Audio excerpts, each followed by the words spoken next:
मराठा नेते मनोज जरांगे पाटील बोलतायत, आपण थेट जाऊयात. आता चर्चा होईल आणि पुढच्याही मराठवाड्यातल्या दौऱ्याच्या संदर्भात सुद्धा बहुतेक तयारी चालली सगळी. आम्ही नाही म्हणतोय, परंतु विदर्भ आणि मराठवाडा ऐकायला तयार नाहीये. त्यामुळं आता बहुतेक तोही दौरा पडेल, पण तब्येत बरी राहिली तर तो दौरा पडणार आहे. सरकारनं जाणून बुजून मराठ्यांचा जो अवमान चालवलाय, विशेष करून बावनकुळे आणि शिरसाट यांनी जे मराठा समाजाचे प्रमाणपत्र रद्द करण्याचा जो घाट घातलाय, मराठा समाजावरती अन्याय करायचं ते ठरवलंय, तो अन्याय मात्र होऊ द्यायचा नाही. जी किंमत मोजायची वेळ येईन आपल्या समाजासाठी ती मोजायची, परंतु हटायचं नाहीये. आणि मराठा समाजानं आणि याचबरोबर अभ्यासकांनी थोडं पक्षाची बाजू सोडून जरा जातीची बाजू घेतली तर बरं होईल. आणि ज्यांना कोणाला पक्षाची बाजू घ्यायची त्यांनी अंतर्वलीत येऊ पण नका आणि तुम्ही ज्ञान पाजळू पण नका तुमचं. कारण तुमच्या डोक्यात दोन विषय असतात. एक खोटं नाटं फक्त अभ्यास सांगायचा मराठा समाजाला, आणि बाजू मात्र सरकारची किंवा पक्षाची घ्यायची. ही तुमच्या डोक्यात एक खुटी असती. कारण तुम्हाला काय मिळवायचंय किंवा काय मला नाही माहिती, तर तुमच्या डोक्यात एक गैरसमज असतो की तिकडे गेल्याच्या नंतर आपल्याला आपला मंत्री आमदार किंवा पक्षावाला म्हणला पाहिजे, वा वा वा तो काय भारी काम केलं तिकडे जाऊन. म्हणजे विस्कळीतपणा आणणाराने इकडे यायचं नाही. तुम्हाला तिकडं सोडलं जात असं इकडं सोडलं जाणार नाही. परत परत तेच सांगतो, आम्हाला राज्यातल्या मराठ्यांना, गरिबांना अभ्यासकाची, समन्वयकांची, संघटनांची गरज आहे. परंतु याचा अर्थ असा पण नाहीये की तुम्ही दोन दोन ठिकाणी काम करणार. आपल्याला एकच बाप मानावं लागणार आहे, आणि तो म्हणजे मराठा समाज. इथं मी कुणालाही चाल खेळू देणार नाही. इथं जितकं तुमचा ज्ञानाचा उपयोग तुम्हाला समाजाच्या लेकराच्या हितासाठी करता येईल तितका करायचा. पण इथं येऊन तिकडच्या नेत्याला खुश करताल तर आता मात्र मराठे सोडणार नाहीयेत. ही सन्मानजनक आम्ही तुम्हाला बोलवलंय, सन्मानजनक आम्हाला समाजाला तुमची मदत पाहिजे. तुम्ही खूप दिवसापासून लढताय, समन्वयक, संघटना, अभ्यासक खूप दिवसापासून लढताय. तुम्हाला सन्मान देणं आमची जबाबदारी आहे. आणि काही समन्वयक आणि काही अभ्यासक खूप मरमर करतात मराठा समाजाला आरक्षण मिळावं म्हणून. पण काहींचं असं आहे की जरा दोन्हीकडे बी डगर राहत असतात. मात्र त्यांनी मग याच्यात आता तर बोलवलं आम्ही सगळ्याला सन्मान देणार आहे, परंतु चपढप पुढच्या काळात चालणार नाही, हे पण लक्षात ठेवा. कारण त्याचं कारण पण तसंच आहे. आता मराठा समाजाला सांगतो, त्याचं कारण पण तसंच आहे की मायबापा हो, सरकारनं खूप मोठा घाट घातलाय. आपला समाज त्याचं वाटोळं करायचं. कारण व्हॅलिडिटी झालेला असताना सुद्धा रद्द केल्या जात आहेत. आपल्या सारथीच्या योजना दिल्या जात नाहीत. 58 लाख नोंदी ज्या सापडल्यात त्याचे कुणबी प्रमाणपत्र जाणून बुजून दिले जात नाहीयेत. म्हणून एवढा मोठा उठाव करावा लागतोय की यांची जागा दाखवून द्यायची की मराठा समाजापेक्षा सरकार मोठं नाहीये. यांनी सगळ्यांवरती अन्याय केला.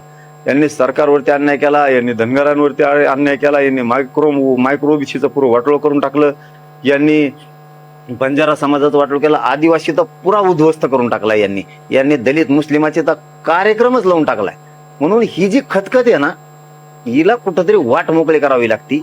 त्यासाठी एक जीव असणं, एकजूट असणं खूप महत्वाचं आहे.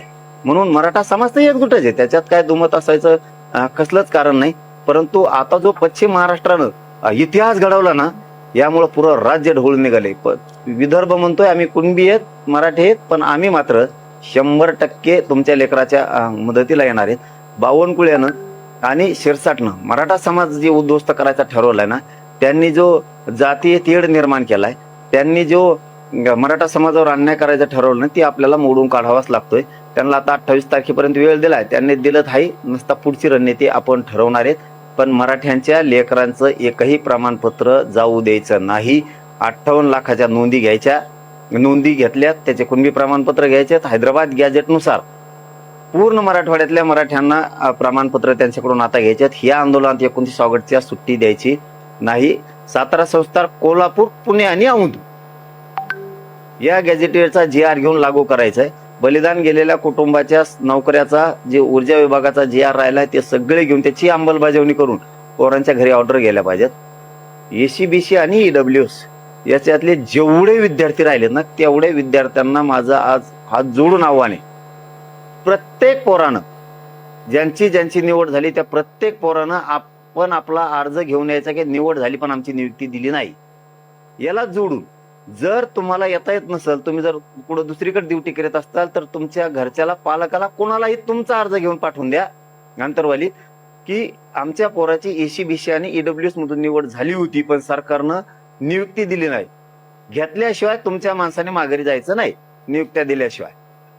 याला जोडून प्रश्न, एसीबीसीच्या पोरांचा सुद्धा असंच आहे. ज्यांच्या निवडी झाल्यात, ईडब्ल्यूचं आता सांगितलं, एसीबीसीच्या ज्या पोराच्या निवडी झाल्यात त्यांना नियुक्ती दिल्या नाहीत, त्या पोरांनी सुद्धा आंतरवालीला आपण आपले अर्ज घेऊन यायचे. सगळ्या पोरांनी एक घर राहायला आणि दुसरा शिष्टमंडळ फर्स्ट मंडळ नाही, प्रत्येक पोरांना आपण आपला अर्ज घेऊन यायचा आहे की आमची निवड झालेली आहे पण आम्हाला नियुक्ती दिली नाही. खूप गंभीर विषय सांगतोय, तुमच्या भविष्याचा प्रश्न आहे. नसता त्याच्यानंतर तुम्ही जर आले नाही तर माझ्या नावाने बॉम्बलायचं नाही, आमचं काम झालं नाही म्हणून. हे संधीचं सोनं सगळ्या पोरांनी करायचंय. जर तुम्हाला येता येत नसेल, तुम्ही कुठं दुसरीकडे काम जॉब करीत असलात, तुमच्या घरच्यांना पाठवून द्या, पालकाला, भावाला, कोणाला पण, की अर्ज घेऊन माझ्या भावाची निवड झाली पण दिलेली नाहीये.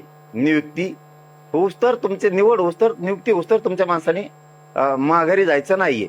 याला जोडून महत्वाचा विषय मराठा समाजासाठी, ज्यांनी कुणबी प्रमाणपत्र काढण्यासाठी अर्ज केलेत, मराठा समाजानं समजून घ्या, याच्यानंतर सांगितलं जाणार नाहीये. आता आज 16 तारखेला सांगतोय, 29 किंवा 28 ऑगस्टला तुम्ही इथं यायचंय.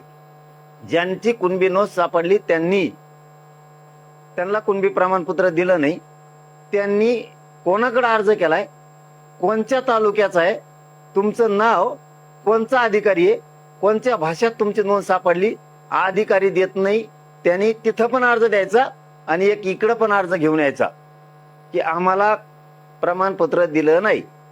तुमचं प्रमाणपत्र देऊस तर आंतरवालीतून तुम्ही माघारी जायचं नाही. दुसरं, ज्यांचे प्रमाणपत्र निघालेत पण त्यांनी व्हॅलिडिटीला अर्ज केलाय, व्हॅलिडिटी अधिकारी महाराष्ट्रासाठी सांगतोय, मग त्याच्यात विदर्भ पण आला. नंबर 1 ला विदर्भाच्या नोंदी निघाल्यात, नंबर 2 ला पश्चिम महाराष्ट्रात निघाल्या. म्हणून गाफील कुणी राहू नका. आता आमचा नंबर लय लांब आहे. ज्यांनी व्हॅलिडिटीसाठी अर्ज केलाय पण जाणून बुजून अधिकाऱ्यांना व्हॅलिडिटी दिल्या नाहीत,